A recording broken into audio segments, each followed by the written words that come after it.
a very, very quick one. I'm not giving here, and Dubai. Our people don't value our own people. I'm telling you, our people don't value our own people. Dubai and have value beha.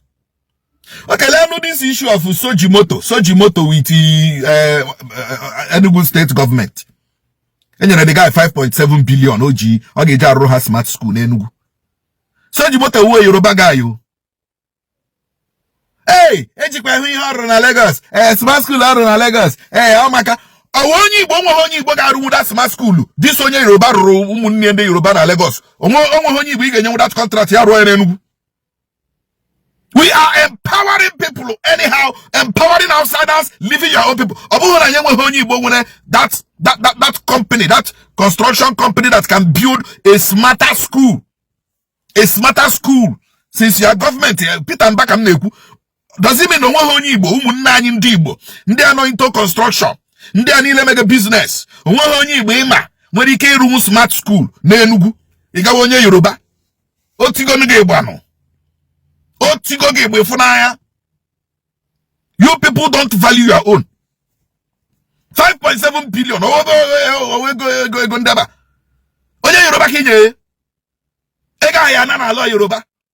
Ejile people Yoruba very well. Because all ya na Lagos. Deliver. Iche na gwa onye Igbo governor onye Igbo. No ya bia me otu aho si mere ndị Lagos nmunnie. Kemgbe ya mata ive bụ ndị Igbo. I want that are capable of delivering smarter school projects. We have them. We have them. They are plenty. They are plenty. And Hamaroga ran because Habundibo. Hamaroga ran because Habundibo. Because Hameye, no more business for them. Business here close with that. Man, you go this issue of EFCC declaring wanted. These are here just on the surface. When you hear amen. At the end of the day, that guy when he can you 2 billion or 3 billion, where they cause soon no this who go June. He has said it. That he did nothing wrong. He did nothing wrong. With a 5.7 billion yamba. Now contract to Munagundi boy Enugu. Contract to Munagundi boy Enugu. With a buffo yamba. Now Pegu Nikita, Unapana banana Bakashiano.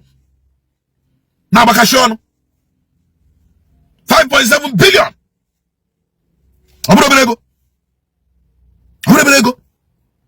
You are empowering outsiders. You are empowering strangers. Now, okay, Jiega Yukuriana will tell Neshiba. Oh, yeah, about dear. It's a funny bubble. Oh, yeah, about the money. No, no, I got the court, he can call Tabun, only I got the EFCC Abun. Ifu muneg bundi bu achoro me kpo aha ka ọ dị ka onwere onye na-eme na advert. Ifu muneg bundi bo ye mmenwu. Iburu ega n'ukwu. Bufuo ye mba. Aya akugon.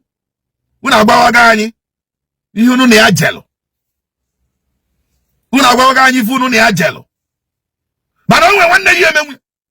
Other than Enugu State, a strong man, a businessman, somebody with such a vision that can deliver smart schools. Enugu State, Iburi Bufemba, Kita Okugo Gafia, Igaga Bakasion and Aguani,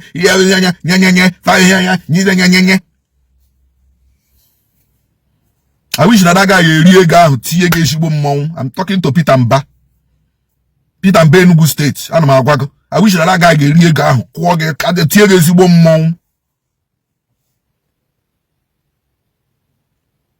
Gimana ni Izukama na neji. Izukama na neji. Izukama na neji. Then we bunye mba. Obuga no jira go ugwa. Now when he for na this and that and this. Can you hear me? Okwafa the government. Okwafa the government. EFCC okwa 1 year. IG okwado 1 year. President okwado 1 year. Mami vie man. Mami vie man. How you frustrate Chaga? They will frustrate you. A contract worth such amount of money. If you are for somebody in Enugu, me from Enugu here for the number. If from the number here for Imo. If from Imo here for the Ebonyi. If from the Ebonyi here for Abia. Now these 5 states in the southeast, onye info qualified enough to handle that contract. Obro onye Yoruba. Ndo ka mma ama. Unu na-achọ ụtọ ndị ọzọ, unu na-achọ ụtọ ndị mba, na-achọ ụtọ strangers. Karị ụtọ ụmụnne unu. Obro onye Igbo ka inye ihe akịta, you have empowered that community because ya rụcha ha n'ihe ha dị so nwere ego ga-afụta. Ego ahụ ga-afụta, ya ejiri etinye ọkụ n'obodo ha, ma ya ejiri rụọrọ obodo ụzọ. Family eriekwe nri, ndị n'okirikiri erie nri, kutu ume. Asi yes, ihe we go mgbe m rụrụ contract for Enugu state government. Ihe we ego njiri nwetetụrụ mgbe m rụchara the contract. Lekwuye obodo amara, obodo eto ogu, obodo agọrọ gị ọfọ. Mana ihe gị onye mba kịta gịnị agbakasịwa gị ọnụ. Bodo daga mbodi asef ema fodi kobo ọzọ ka akụziere gị ihe. Unu niile bụ ndị elite ka ndị light enwere n'ala Igbo. Brain unu adịchara ya. Unu enwechara brain. Unu na-achọ ụtọ ndị mba. Onye ya nwanne ya nọ n'ụbọ. Chemekwala arịka magonye mama. Ejeshi ụlọ mara mma afụwa ama.